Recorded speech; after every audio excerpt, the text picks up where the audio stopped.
capítulo 1, primeira epístola de Paulo aos Coríntios, capítulo 1.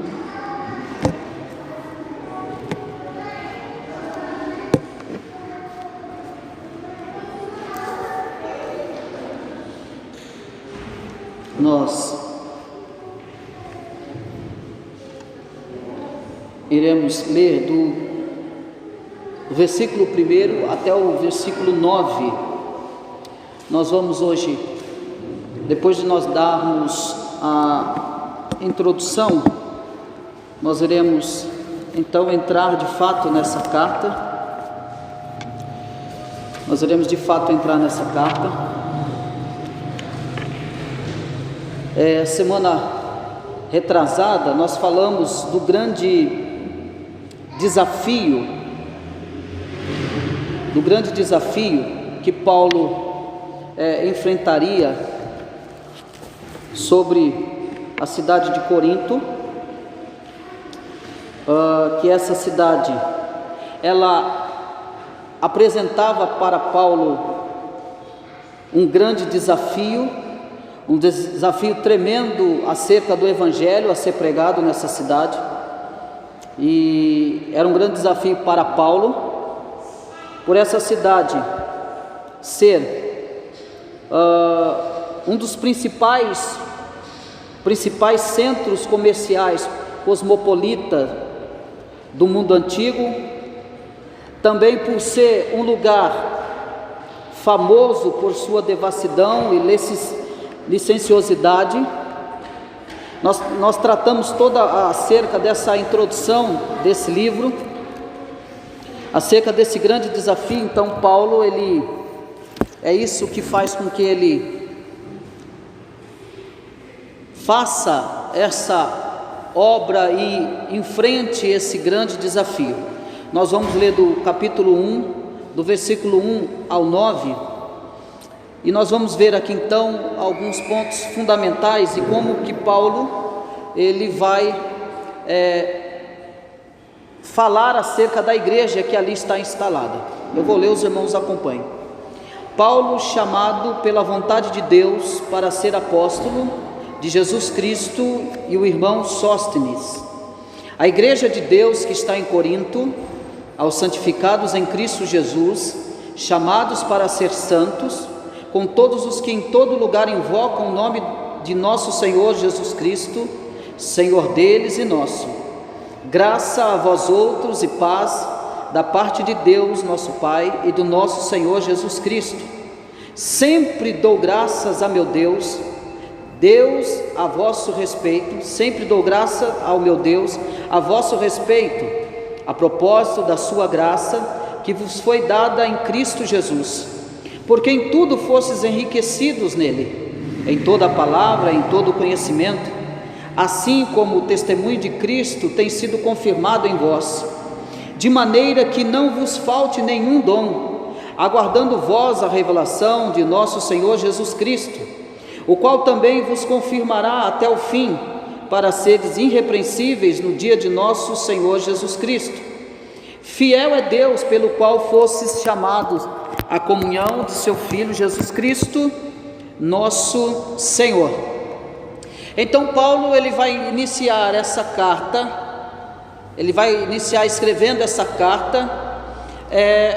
A primeira coisa que Paulo vai falar acerca dessa introdução, essa introdução então ela é formada de uma saudação e ação de graças, e que abre então o caminho, a discussão a ser tratado, vai abrir o caminho para a discussão, então, e também tratar no verdadeiro estilo paulino de que Paulo escrevia. Então ela contém importantes indicações quanto à responsabilidade dessa carta, e que será endereçada à igreja de Corinto. A primeira coisa que nós vamos observar, e isso é muito importante e que nós devemos chamar a atenção nossa, é pelo fato de que Paulo ele começa falando do seu nome. O apóstolo Paulo, ele não vai colocar o seu ofício à frente, ele não vai exaltar aquilo que ele é, mas ele fala Paulo, ele se intitula como o seu nome, Paulo, chamado pela vontade de Deus para ser apóstolo de Jesus Cristo, e ao irmão Sóstene. Então, essa palavra no grego é um apóstolo, ou seja, é um apóstolo por vocação, é uma expressão, uma força, então, do adjetivo verbal que acentua a iniciativa divina na convocação de Paulo. Então, o que ele está mostrando que ele é, então, chamado por Deus, ele é alguém que foi vocacionado, ele é alguém que foi uma iniciativa divina. O apóstolo Paulo, ele não se tornou apóstolo à frente do espelho, ele não se tornou apóstolo alguém colocando a mão sobre a sua cabeça, mas ele está dizendo que, e essa palavra no grego é uma iniciativa divina. O próprio Deus o vocacionou, o próprio Deus o chamou para tal ofício. Então é por isso que ele vai se colocar desta forma, é por isso que ele procede quase em todas as suas epístolas falando sobre isso. E nessa carta ele vai dizer, chamado pela vontade de Deus. E eu quero iniciar esse estudo fazendo pergunta a você, e você pode participar e pode perguntar, e eu vou perguntar coisas para vocês. O que você entende hoje de vocação? O que vocês veem? O que você vê quando Paulo ele se apresenta dessa forma? Lembrando que primeiro ele vai dar o seu nome, em segundo lugar ele vai mostrar, ele vai dizer que ele é chamado pela vontade de Deus. O que vocês entendem com isso? Vocês acreditam que há pessoas que se vocacionam sozinhas? Vocês acreditam que há pessoas que se ungem na frente do espelho sozinhas? Vocês acreditam que pessoas se intitulam o tal sozinhas? Sim. Você já viu isso acontecer ou acontece ainda hoje? Pessoas que se tornam, eu sou um apóstolo, eu sou isso, eu sou aquilo, e a verdade é que ser apóstolo, no contexto do apóstolo Paulo, teria que ter andado com Jesus, teria que ter sido instruído por Jesus. Alguém vai dizer, mas Paulo não andou com Jesus. Paulo foi parado, Paulo foi travado por Jesus no caminho. Paulo, por que tu me persegue? Quem que é? Eu sou Cristo a quem você me persegue, Paulo. Mas você vai ver o quanto que custa, o quanto será duro, né? Me seguir, você vai ver o quanto que é duro, né? Então naquele momento o apóstolo Paulo ele vai ser vocacionado e chamado por Deus. Mas o que a gente vê é que o apóstolo Paulo ele não foi alguém que se ungiu na frente do espelho. Ele não foi alguém que achou que era alguma coisa, mas ele vai dizer, eu fui chamado pela vontade de Deus. Eu estou escrevendo a vocês, mostrando para vocês que eu sou um apóstolo pela vontade de Deus. Deus foi iniciativa divina nessa convocação de Paulo para este ofício. E esta frase, com reforço pela vontade de Deus, tem a intenção então de atingir aqueles em Corinto que possam ter duvidado do seu direito de falar com autoridade. Ele usa essa expressão porque alguém de Corinto, da onde veio a carta pedindo ajuda, nós falamos isso na introdução do livro, ele se intitula isso para que ele deixe bem claro para a igreja de Corinto, para que a igreja de Corinto, ele usa essa expressão pela vontade de Deus, para a igreja de Corinto entender muito bem, viu? Eu estou me relacionando com vocês, mostrando para vocês que a minha autoridade não veio de homem nenhum, a minha autoridade veio de Deus. Ele está afirmando isso para a igreja de Corinto. A igreja de Corinto então deveria pegar essa carta, e essa carta vai ser lida a eles, e eles falam, não, verdadeiramente o apóstolo Paulo tem autoridade de Deus para falar, porque a iniciativa do apostolado dele não veio de homens, não veio de condição humana, mas veio do próprio Deus. Então é muito forte ele dizer essa palavra pela vontade de Deus. Eu estou deixando bem claro para vocês que a minha autoridade não é minha, a autoridade é de Deus, dada a mim para o apostolado, para falar com vocês, e talvez com alguém que possa até duvidar do apostolado do apóstolo Paulo. Então, hoje em dia, irmãos, a gente dá para... Hoje em dia está difícil o negócio, né? As pessoas, eles se intitulam, né, como apóstolos. É interessante que se você for falar para ele que exatamente, você é apóstolo, eu sou apóstolo, e tem uns que são mais que apóstolos aí, pai apóstolo, um chama aí de pai apóstolo, umas coisas esquisitas que dá até meio. Mas aí a questão é que você tem que falar para ele, viu, meu irmão? Você é apóstolo? Alguém vai perguntar, mas vocês não creem em apóstolo? Que não sei, não, eu creio nos apóstolos, e apóstolo bom é apóstolo morto. E apóstolo foram aqueles que andaram com Cristo. Lembra-se dos 12 apóstolos? Sei. Então foi os que andaram, que foram treinados para serem discípulos e fazerem discípulos por Jesus Cristo. Mas hoje parece que essa palavra apóstolo, ela se tornou moda, né? É um senso de grandeza e até mesmo um senso de divindade maior, que ser pastor agora não serve, precisa ser apóstolo. Hoje está assim, hoje ser só pastor não serve, então precisa ter o título de apóstolo. Mas apóstolo, hoje, biblicamente, não há mais, né? Não há mais. Esses apóstolos estão escritos lá em Apocalipse, e eles estão escritos lá, que foram os 12 apóstolos, e hoje já não há mais apóstolo.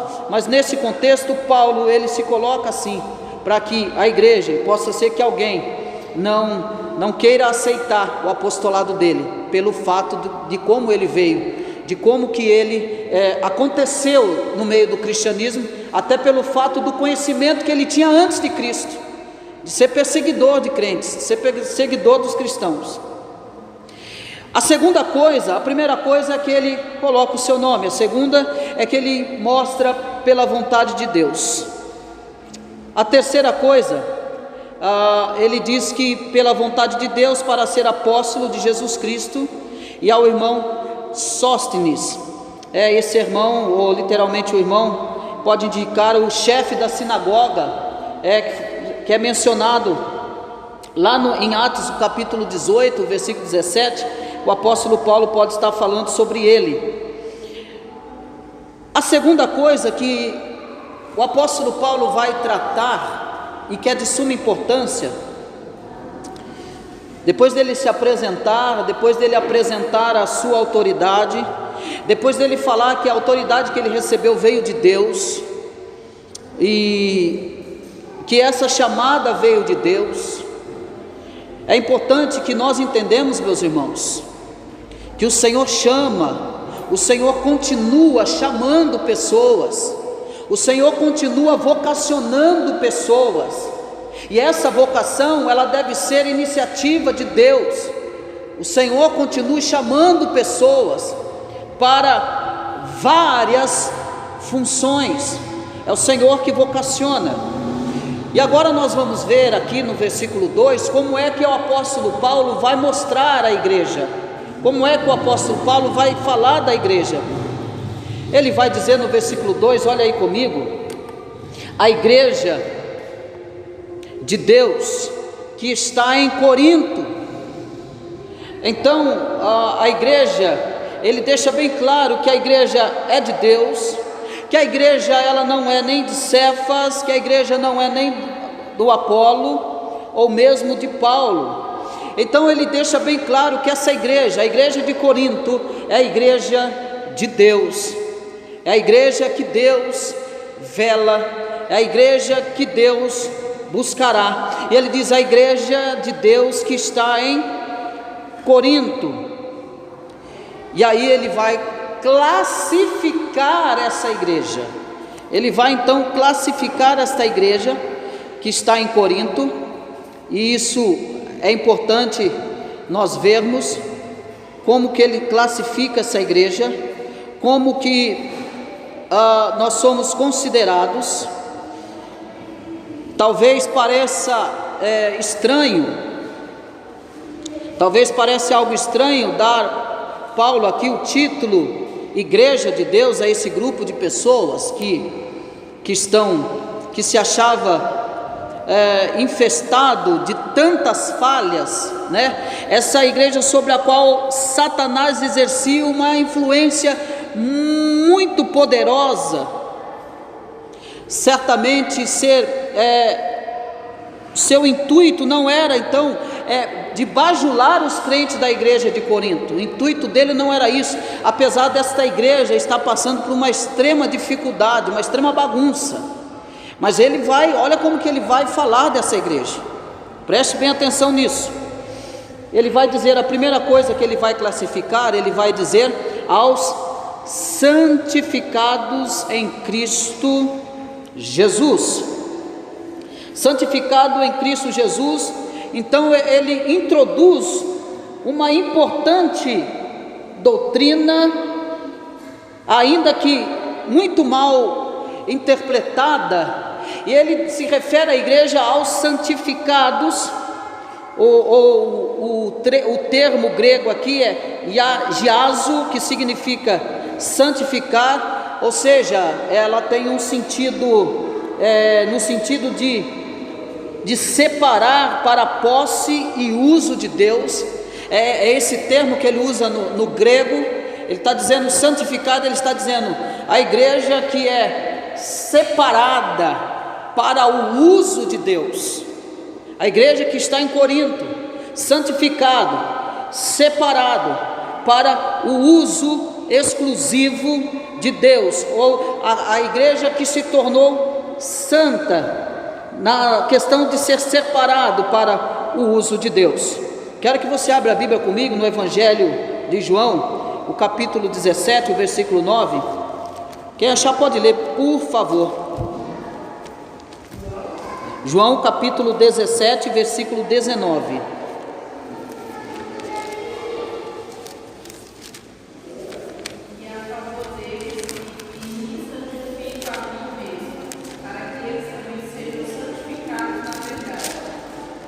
Então, a primeira qualificação de uma igreja do servo de Deus é santificados. A oração sacerdotal de Jesus, o capítulo de João 17, versículo 19, diz: e a favor deles eu me santifico a mim mesmo, para que eles também sejam santificados na verdade. No versículo 17 anterior diz assim: santifica-os na verdade, a tua palavra é a verdade. Então nós somos santificados. O que o apóstolo Paulo está dizendo à igreja de Corinto: vocês são santificados, ou seja, vocês são santificados na verdade, ou seja, vocês são separados para o uso exclusivo de Deus. É esse entendimento que nós temos que ter, irmão. O que você entende como separado? Como que você deve andar como santificado de Deus? O que você deve fazer? Vamos lá. O que você entende de ser separado para o uso exclusivo de Deus? O que você deve fazer e o que você não deve fazer por ser santificado de Deus? Por exemplo, todo mundo está mentindo, mas você não está mentindo. Isso já é um fato por você ser santificado na verdade. Mas a outra coisa, meus irmãos, o que você entende de estar separado para o uso exclusivo de Deus? Porque é dessa forma que o apóstolo Paulo está tratando a igreja. Vocês são santificados. Primeiro, vocês são a igreja de Deus. Vocês são propriedade exclusiva de Deus. Segundo, vocês são santificados, ou seja, santificados na verdade. Vocês são separados. É isso que ele vai qualificar a igreja, e nós estamos sendo qualificados como igreja, como santificados. O que você entende como estar separado para o uso exclusivo de Deus? O que mais que você, como santificado, deve fazer e não deve fazer?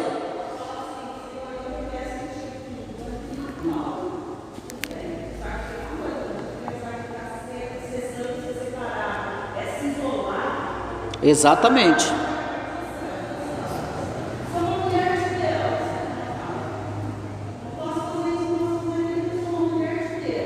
Isso, não ir para o outro extremo. Exatamente.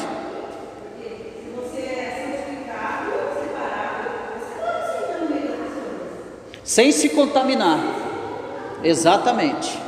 Não é aquela história que muitos pegam o texto, Paulo se fez de tolo para ganhar tolo, então se for assim, nós vamos ter que virar cachaceiro para ganhar o cachaceiro. Eu vou ter que virar homossexual para ganhar o homossexual. Não é isso que Paulo está falando.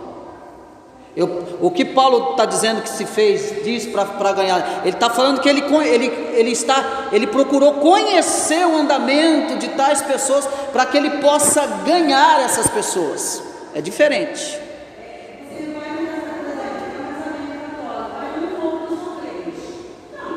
Não, isso não é ser santificado.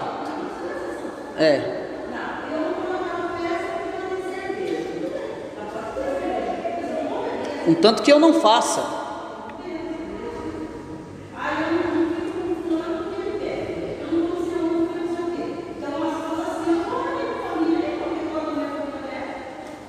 Exatamente, esse contexto de ser santificado, há muitas pessoas que deixaram, pasmo você, deixaram de ganhar famílias, a própria família, porque ele se achou muito santo. Não entendeu esse termo de santificação, o que significa isso? Vocês são santificados, são propriedade exclusiva de Deus, e vocês devem levar uma vida de tal forma que as pessoas glorifiquem a Deus através da sua vida, de tal forma que as pessoas lhe respeitem como cristão, como cidadão dos céus, de tal forma que a pessoa respeita você como crente. Ele vê em você algo santo, ele olha para você, ele tem que ver pureza em você. Irmão, eles têm que olhar para você e ver santificação em você. Eles têm que olhar em você e você não precisa abrir a boca para ele não te contar um palavrão na sua frente, porque ele sabe que você é alguém separado de Deus. Não, fulano de tal é separado de Deus, ele é filho de Deus, ele é santificado de Deus. Então, eu perdi muitos almoços porque eu achava que era o santarrão, então eu tinha que fazer a obra e eu esquecia que eu tinha que fazer a obra dentro da minha casa. Perdi vários almoços e oportunidades de mostrar a santificação na minha vida com a minha atitude, sem que eu abrisse a minha boca. Então eu posso ser na atitude do que falou, né? Exatamente. Ele falava quando ele ia ensinar e ele falava quando ele ia exortar os fariseus e os publicanos. Pode prestar atenção nisso. Então, ser santificado, que o apóstolo Paulo está dizendo, ele está chamando a atenção da igreja de Corinto, porque a igreja de Corinto está uma baderna. A igreja de Corinto não tem temor, está havendo prostituição dentro da igreja, está havendo divisão, está havendo um monte de coisa dentro da igreja. O negócio está pegando fogo. E aí ele vai dizer, viu? E ele se porta de uma certa forma. Você não vai ver Paulo xingando a igreja aqui. Interessante isso aqui, presta atenção nisso aqui. Essa igreja que ele está falando, que não é igreja perfeita não, mas olha como que ele se direciona à igreja. Olha, vocês são santificados, vocês são separados para Deus. Santificados. A primeira qualificação que ele aponta para a igreja, ele não vai acusar a igreja, ele está lembrando a igreja, olha, vocês são igreja de Deus, e vocês foram santificados na verdade do quê? Do evangelho de Cristo, da oração sacerdotal que Cristo orou. Pai, santifica-os na verdade, a tua palavra é a verdade. O apóstolo Paulo está lembrando eles do que Cristo fez e do que Cristo relatou na sua oração. Nós, irmãos, fomos santificados por Deus.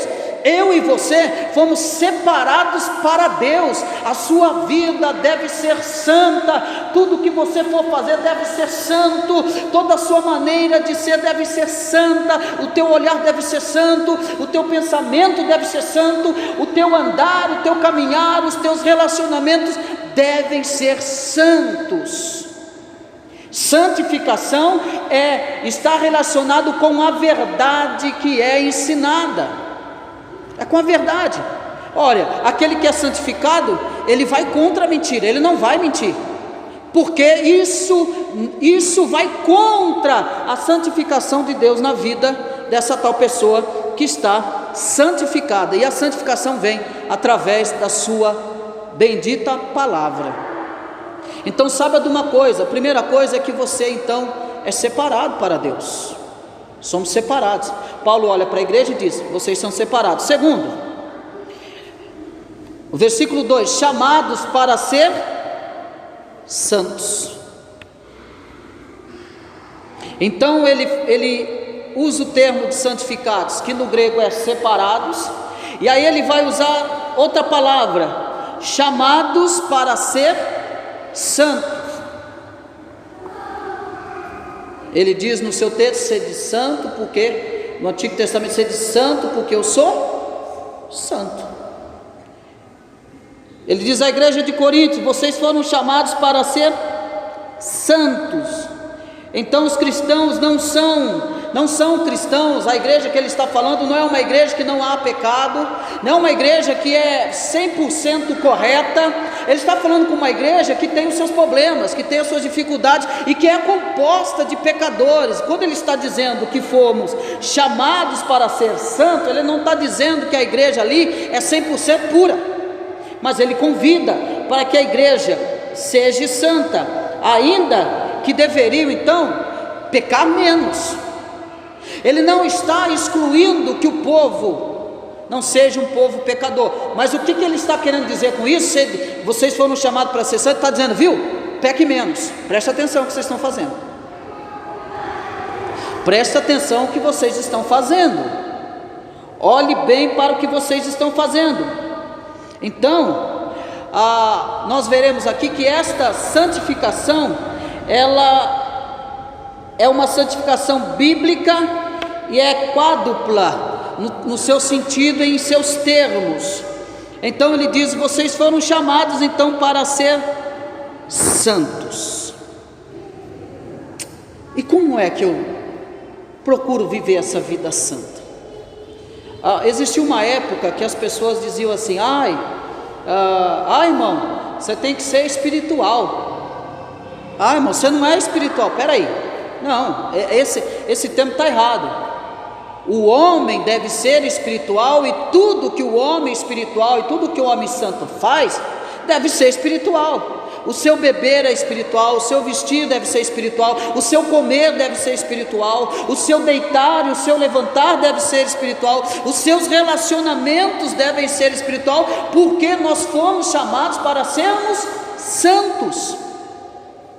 Nós temos que ter uma mente de Cristo. Como que eu faço isso? Eu procuro em Deus, em oração, graça para que Cristo me dê uma mente santa, pura, para que me dê um coração santo e puro. E o apóstolo Paulo diz: vocês foram chamados para serem santos. E essa palavra chamado é uma palavra que ela está em movimento. Ele está falando de caminhada. Ele está dizendo no seu sentido original: olha, a caminhada de vocês deve ser uma caminhada santa. Apesar de vocês serem pecadores, falhos, errantes, vocês devem procurar pecar menos, evitar o pecado, fugir do pecado. E a conduta de vocês a cada dia deve ser uma conduta santa. Porque parece, irmão, o crente, ele interiorizou Deus dentro da igreja, dentro de 2 horas de culto. Presta atenção, tem crente que faz isso. Interioriza Deus,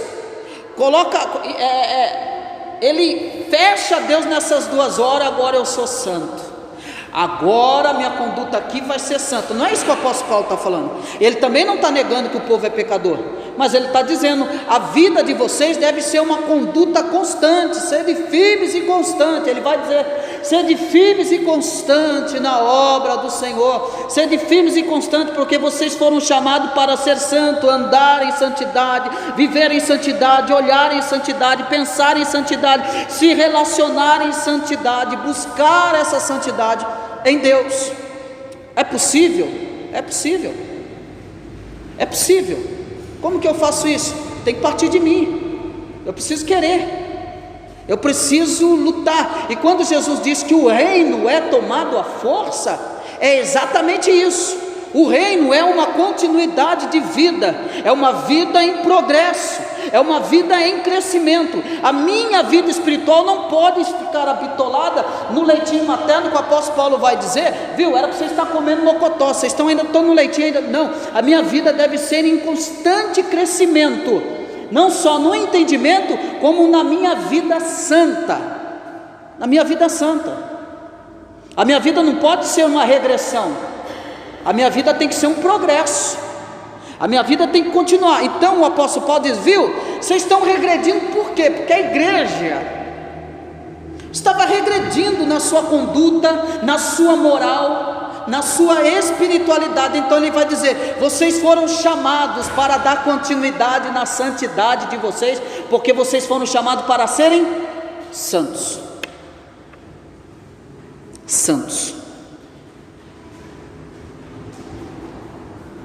Irmão, eu não consigo dar continuidade na minha caminhada, eu não consigo amadurecer, eu não consigo mexer do Espírito Santo de Deus se eu não viver uma vida regrada de santidade. Eu não consigo. Se você não tiver uma vida de oração, uma vida de total reverência diante da Escritura, é impossível, não tem como. E também não dá para eu fazer isso para você, não dá para eu tornar você mais santo. Ou é você e você. Essa continuidade depende de cada um de nós. O Espírito Santo está aqui até a consumação dos séculos, sim. O que Jesus disse, que ele, quando ele subiria aos céus, e quando ele disse que rogaria ao Pai que enviasse um outro Consolador, sabe o que Jesus estava falando? Olha, eu não vou deixar vocês órfãos, eu vou rogar ao Pai que envie o Espírito Santo para que estejam com vocês. Sabe para fazendo o quê? Para que dê continuidade naquilo que eu comecei com vocês. Ele vai continuar ensinando vocês, ele vai continuar exortando vocês, ele vai continuar enchendo vocês, ele vai continuar sarando vocês, ele continuará fazendo a obra, porque o Espírito Santo é Deus. É isso, é a continuidade, é o progresso da obra de Deus na vida do ser humano. E esse progresso, eu só serei mais cheio, eu só serei mais santificado, eu só terei mais clareza do Evangelho se eu busco ter uma caminhada de progresso diante de Deus. Agora, se eu não leio Bíblia, se eu não oro, se eu não busco, isso se tornará impossível para mim. Impossível para mim. Mas ele deixa aqui agora, olha comigo ainda o versículo 2: com todos os que em todo lugar invocam o nome de nosso Senhor Jesus Cristo, Senhor deles, em nosso. Perceba essa expressão, que ele não vai dizer por todo mundo. Olhe bem isso aqui, ele está dizendo que com todos os que em todo lugar invocam o Senhor. Em todo lugar que houver um filho de Deus invocando ao Senhor, em todo lugar que tiver um filho de Deus clamando pelo Senhor, o Senhor estará velando por ele. Ele está dizendo a todos aqueles que invocam, aqueles que estão clamando, aqueles que estão orando, aqueles que estão pedindo, aqueles que estão demonstrando a sua dependência em Deus, no nome do Senhor Jesus Cristo, Senhor deles e nosso. E aí ele vai dizer no versículo 3: graça a vós outros e paz, da parte de Deus nosso Pai e do Senhor Jesus Cristo. Então ele está dizendo em todo aquele que invoca ao Senhor. Santos com todos os que em todo lugar invocam o nome do Senhor. Então a igreja de Deus, então nós somos santificados na verdade, a palavra que santifica o crente. Nós somos chamados para viver uma vida constante de santidade, de sermos santos, de sermos puros. E com todos os que em todo lugar invocam o nome do Senhor Jesus Cristo, Senhor deles e nosso, é para viver uma vida de santidade, uma vida de busca com todos aqueles que invocam o nome do Senhor. Nós temos milhares e milhares de irmãos que invocam em todo lugar o nome do Senhor Jesus. Isso é muito interessante. Então, essa santificação, essa busca bíblica, ela é quadrupla. Primeiro porque ela é primária, é equivalente à graça eficaz da teologia sistemática. É essa graça eficaz de Deus nos chamar sem que precise de alguma ação do ser humano. e o que o apóstolo Paulo está mostrando e demonstrando é essa graça eficaz que em todo lugar santifica a todo aquele que invoca o nome do Senhor, a todo aquele que está em movimento, em progresso espiritual, a todo aquele que é a igreja de Deus, que é chamados para ser santos e que invocam o nome do Senhor. E essa graça alcançou a igreja, alcançou a mim e alcançou você, e que é essa graça eficaz, e que ela é primária. A segunda é porque ela é posicional, uma posição perfeita na santidade, verdadeira para todos os crentes, desde o momento da conversão.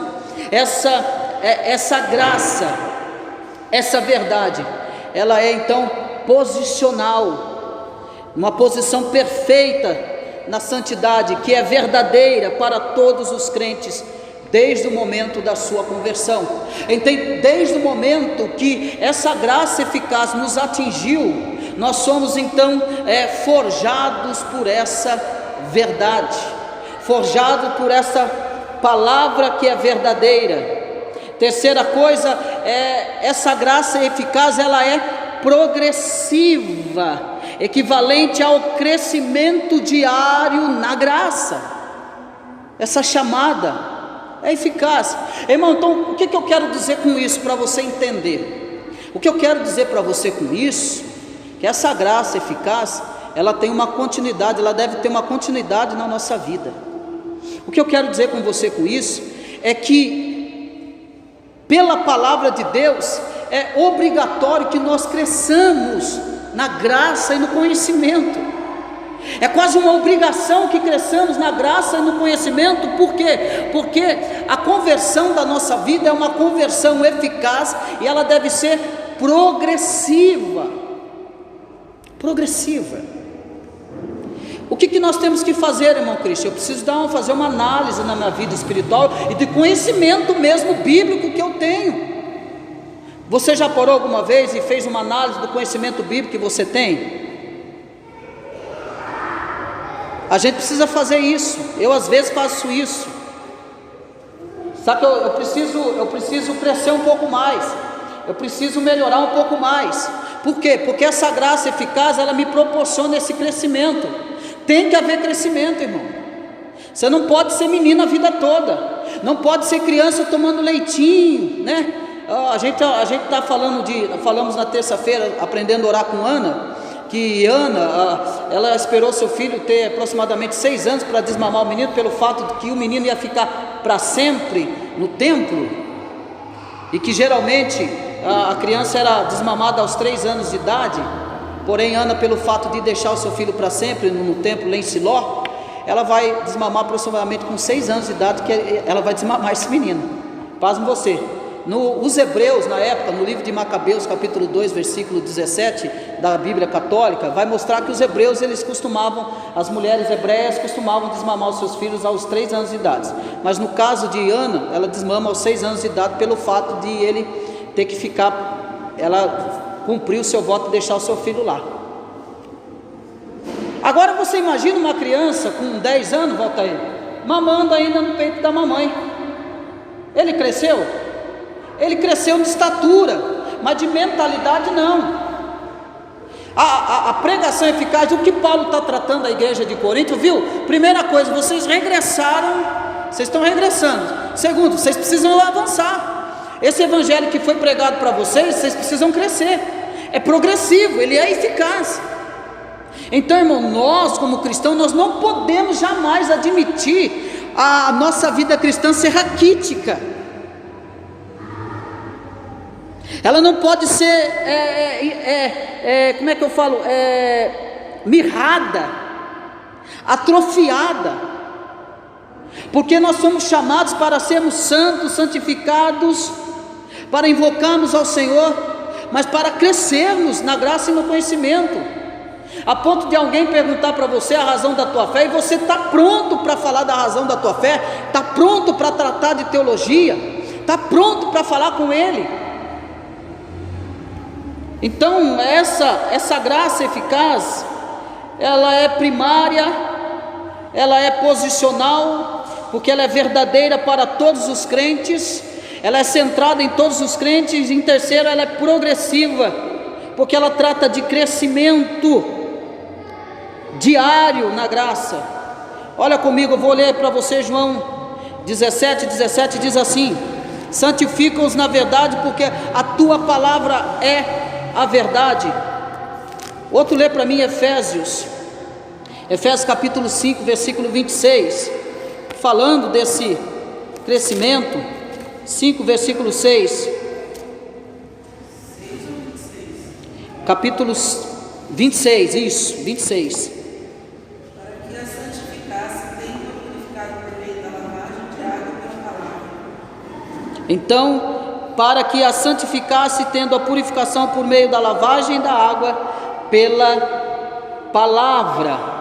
Também, quem pode ler para mim, segunda epístola de Paulo aos Coríntios, capítulo 7, versículo 1. 2 Coríntios 7, 1.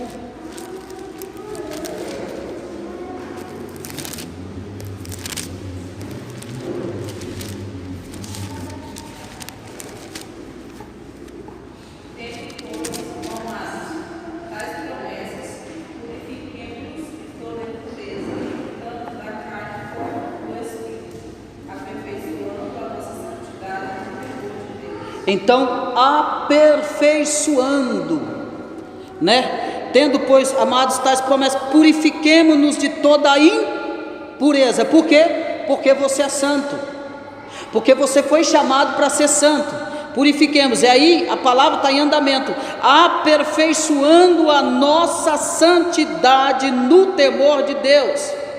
Não é que você vai ser, você é santo, mas você deve aperfeiçoar essa santidade no temor a Deus. Dá para aperfeiçoar a santidade, irmão, na carnalidade? Dá para aperfeiçoar a santidade na frente da televisão? Dá para aperfeiçoar a santidade no meio da prostituição? Dá para aperfeiçoar a santidade no meio da mentira, da devassidão? Não dá. É aperfeiçoando essa santidade, ou dando progresso, é progressivo, no temor do Senhor. No temor do Senhor, dando esse aperfeiçoamento. E em quarto lugar, essa graça eficaz, ela é prospectiva, ou seja, para final semelhança com Cristo, posicional e praticamente. Então, essa é prospectiva. Para quê? Para ser semelhante. Essa graça, ela é prospectiva. E prospectiva significa ser semelhante a Cristo, falar como Cristo, pensar como Cristo, ver como Cristo. É aquela pergunta famosa: se fosse Cristo no seu lugar, o que ele faria? Se fosse Cristo no seu lugar, o que ele falaria? Se fosse Cristo no seu lugar, como ele agiria? Então, às vezes nós temos que olhar para isso, que essa graça, ela é progressiva, essa graça, ela é primária, essa graça, ela é prospectiva na questão de sermos semelhantes a Cristo. Então Paulo olha para Corinto: ei, vocês não estão parecendo nada com Cristo. A conduta de vocês não se parece com Cristo. Irmão, em nome de Jesus, isso tem que mexer com nossa alma, isso tem que me incomodar. Não é os outros não olha para a vida dos outros não, olha para a sua. Isso tem que incomodar o nosso interior. Senhor, nas minhas orações eu tenho que olhar para isso e falar: Senhor, quanto que eu tenho parecido contigo, e quanto que eu tenho deixado de parecer com o Senhor. Essa tem que ser minha preocupação como igreja, como parte do corpo de Cristo. Senhor, qual é a diferença que eu estou fazendo no corpo de Cristo, Senhor? Qual é a diferença que eu estou fazendo na vida das pessoas? Como as pessoas estão me vendo? Como que as pessoas estão me olhando? Como que as pessoas estão entendendo as minhas palavras, as minhas ações? É prospectivo a graça eficaz, porque deve ser semelhante a Cristo. Eu não estou dizendo 100%, irmão, mas nós temos que ter traços de Cristo na vida. Traços de Cristo na vida, em toda a nossa maneira de viver.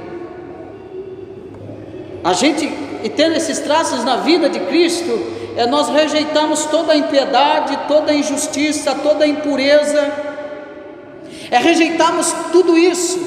O que é ser semelhante a Cristo, irmão? Vamos lá. O que é para você ser semelhante a Cristo? Enquanto eu tomo água.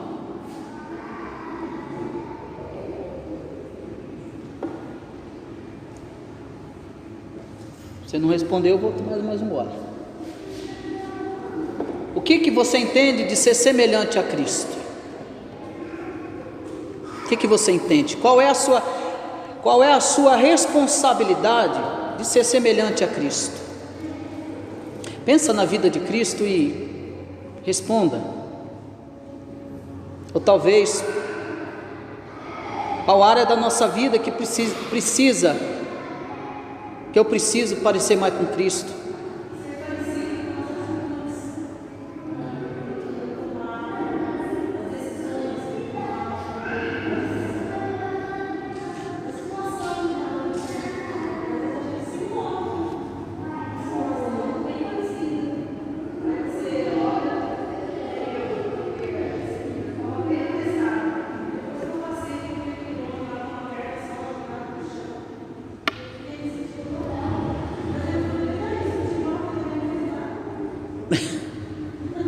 Não agir, né?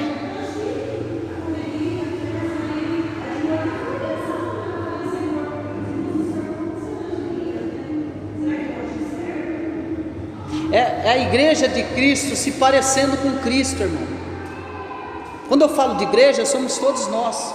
Nós somos os membros desse corpo de Cristo. E não dá para ser membro do corpo de Cristo, Cristo sendo o cabeça e o restante do membro ir para um lado, e Cristo, não dá para ser assim. Não, Patrícia? Você falou pensando na vida de Jesus, o que me chama a atenção, ele estava sempre no meio das pessoas pobres. Comunidade é uma coisa, pobreza é outra. Outra, isso. Pobreza é falta de dinheiro. Isso. Ele estava ali no meio dos doentes, no meio de quem precisava. Exatamente. Então assim, aí até o senhor fez a colocação, até que ponto a gente passa por alguém, tá certo que assim, você não sabe o que está por trás. Exato. Tem Muita coisa. Mas eu vejo assim, se é para ajudar, o Espírito Santo vai tocar. E às vezes a gente passa, a gente sabe que é para fazer alguma coisa, a gente passa. Passa. Não vai dar tempo. Não vai dar tempo. Vai ficar aqui quanto tempo? Aí vai passar isso, outro. Então isso é.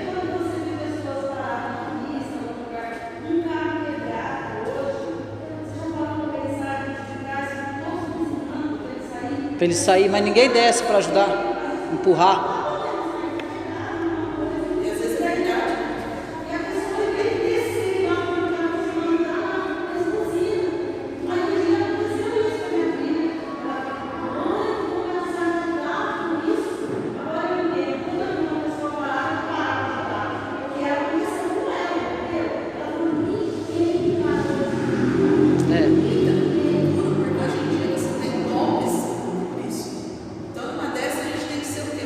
Prudente. Senhor, vou ajudar ou não vou ajudar? É sacanagem, não é de verdade mesmo. Eu creio que pedir Exatamente. para você Deus vai. Discernimento. É muito importante que você falou, e no contexto que nós vivemos hoje, irmão, a gente sabe que cada irmão aqui, cada irmão tem vontade de sobra de agir de caridade, de compaixão com as pessoas, eu não duvido disso, mas o que é importante é, em oração, pedir discernimento de espírito para Deus. O Espírito Santo vai falar com você, ele não te deixará enganado em certas circunstâncias. O Espírito Santo é o que a igreja precisa, buscar discernimento. É óbvio que se você vai olhar para Jesus, Jesus é 100%, mas quando Jesus chama Zaqueu, publicano, Jesus, será que ele vai me roubar? Porque Zaqueu roubava. Ele não pensou nisso. Ele pensou que precisava vir salvação para aquele homem. Já pensou se Jesus pensaria assim: não, Zaqueu é ladrão, não vou entrar na casa dele não. Não vou me contaminar com leproso não, que eu posso ficar doente. Então a gente tem isso, a gente tem. E eu não vou desconsiderar os riscos que nós corremos de tentar ajudar alguém sem conhecê-la, né? Uma vez eu com a minha esposa demos carona para 2 irmãos. Eles estavam de terno, o carro quebrou. Eles ficaram meio assustados, meio duvidando assim. Não, vamos embora, vou te levar você. Quer que eu leve vocês até na onde? Né? Eles ficaram assim, não sei o quê. Até profecia eu recebi. Até profecia dentro do carro foi. Mas a gente viu que eram pessoas cristãs, né? Ali foi fácil porque estava, né, tá com Bíblia na mão, deixaram o carro. Eu falei, vamos dar carona para esses homens, porque eles devem estar indo embora, aconteceu alguma coisa, eu não conheço, mas não conheço. Não tem problema, eu estou vendo que é servo de Deus, se for para dar golpe, já foi. Mas a questão é buscar discernimento de Deus, ser semelhante a Cristo. Irmão, mas eu sou pecador. Paulo não olhou para isso. Paulo sabia que era uma igreja que estava em dificuldade, mas mesmo assim ele chama a atenção. Ele diz, olha, vocês são a igreja de Deus, vocês são santificados, vocês foram chamados para ser santos, e vocês foram chamados para invocar o nome do Senhor. É para isso que vocês foram forjados na verdade. Então vocês devem ser semelhante a Cristo na atitude de vocês. Nós vamos ver para frente as atitudes que eles estavam tomando. Por isso que ele vai falar isso, por isso que ele vai chamar a atenção. Então é isso, está entendendo, meu irmão?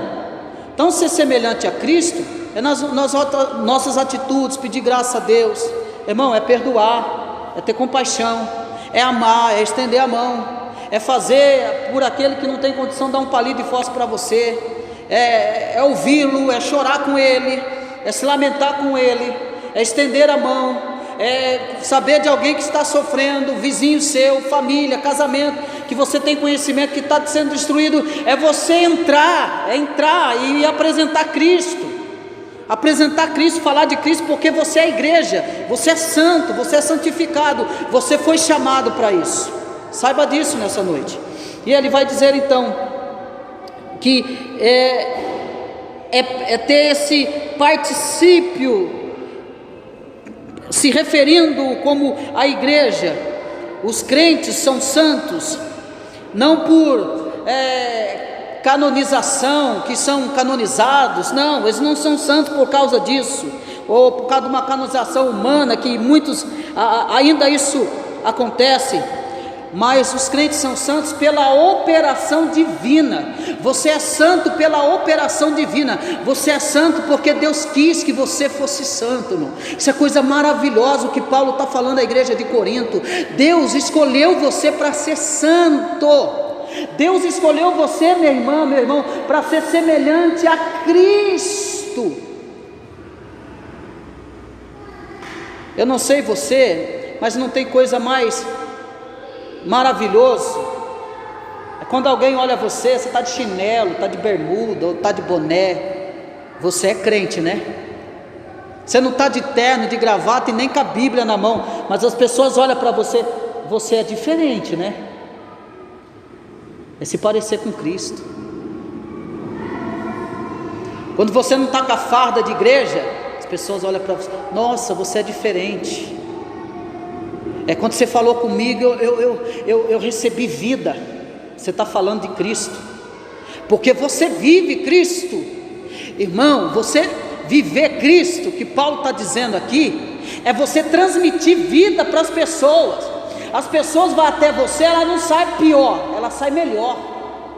As pessoas conversam com você 5 minutos, elas saem cheias de vida, porque na sua vida tem vida, porque a vida de Cristo é depositada em você, porque você é santificado pela verdade. Mas como que eu sou santificado e cheio de vida? Quando eu estou sendo acrescentado na minha vida, as verdades de Deus estão sendo acrescentadas na minha vida. Então você está cheio de vida. É diferente do crente reclamão. Tudo para ele está ruim. Já pegou esse? Tudo para ele não dá certo. Tudo para ele está caindo no mundo. Não está bom, não está bom, não está bom. Nada para ele está bom. Está sem vida. E ele não tem condição de transmitir vida para ninguém também, porque ele não é nutrido com essa verdade. Porque é isso que Paulo está falando. A verdade que vocês foram santificados, essa verdade vai nutrir vida em vocês. Vocês então têm um progresso e vocês estão abundando na graça. Essa graça eficaz que não foi operada por canonização humana, mas pela operação divina. Então o alvo de Paulo na carta era despertar o quê? Era despertar a vida prática dos coríntios para uma conformação mais definida com a sua posição em Cristo. Ou seja, o que Paulo está querendo dizer aqui?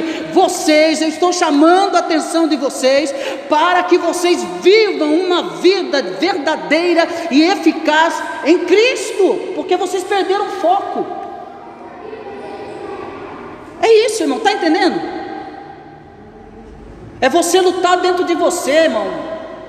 É se revoltar, não é a revolta dos 12 não, dos 300 não, tá? Que passa na madrugada, não é essa revolta intitulada lá de certa igreja, a revolta dos 200, você tem que revoltar, tem que pôr Deus na parede, não é isso, é a revolta consigo mesmo, é uma igreja, não é igreja, né? É um polo de dinheiro, porém, o que você tem que se revoltar não é com Deus.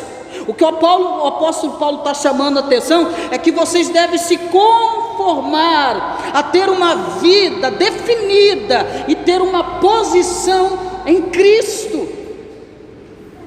Tem uma posição. Se revoltar, peraí, minha vida não está, eu não entendo as coisas de Deus, eu não estou, peraí, a minha gana não é com as coisas de Deus, com a vontade de Deus. Eu não tenho prazer, eu não tenho vontade. O que está acontecendo comigo? É dar um mergulho dentro de si mesmo. Paulo está chamando a igreja com ele. Ei, opa! Ele não diz que não é igreja, ele diz: vocês são igreja, só que vocês estão fora do foco. Voltem à posição em conformidade em Cristo, com todos os que em todo lugar invocam o nome do Senhor Jesus Cristo, Senhor deles e nosso.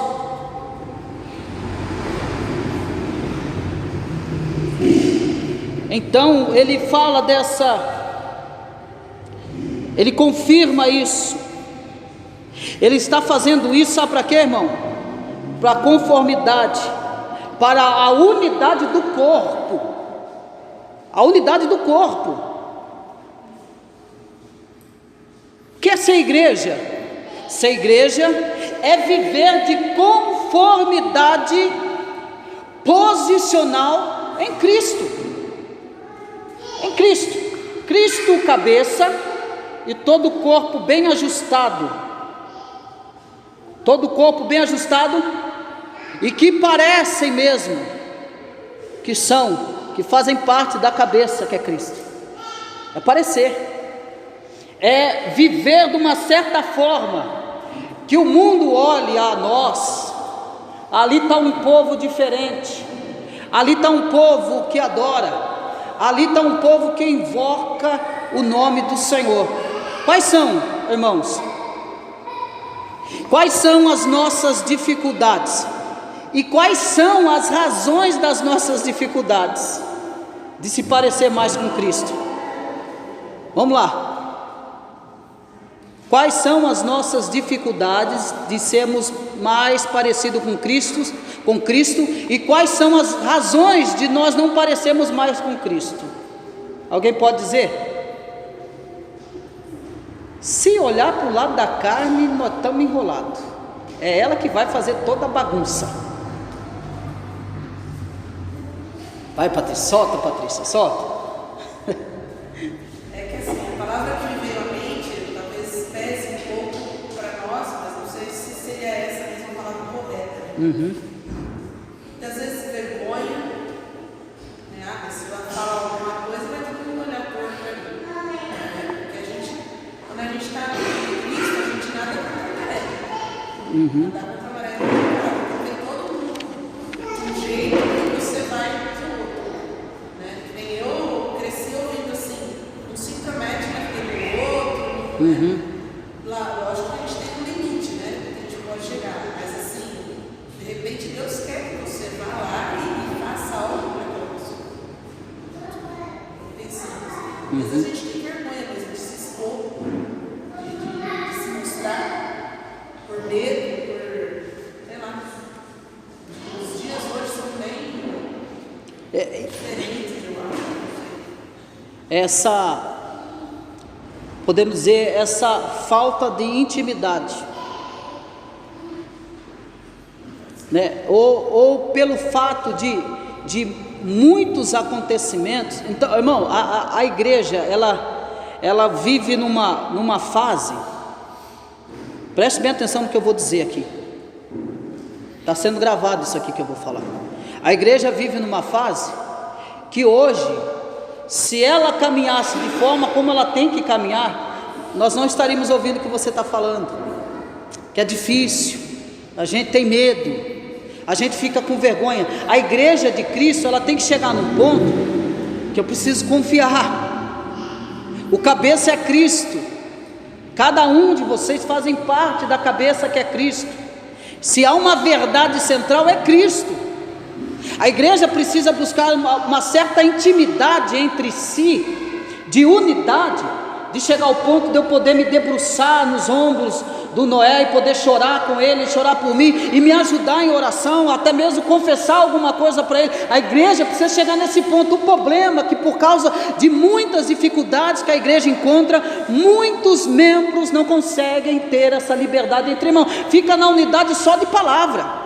A unidade é só de palavra, mas na prática, na sua eficácia, não existe isso. Você não confia em mim, eu não confio em você. Essa é a realidade que fica impregnada na igreja. Deveria ser assim a igreja? Falar a unidade que Paulo está buscando da igreja vai muito além de palavra. Vai além de eu poder deitar no teu ombro e falar: olha, aconteceu isso comigo, e eu tenho a plena convicção que você vai guardar o que eu estou falando, e que você não só vai guardar, como vai orar pela minha vida. Unidade que Paulo está dizendo aqui é exatamente isso.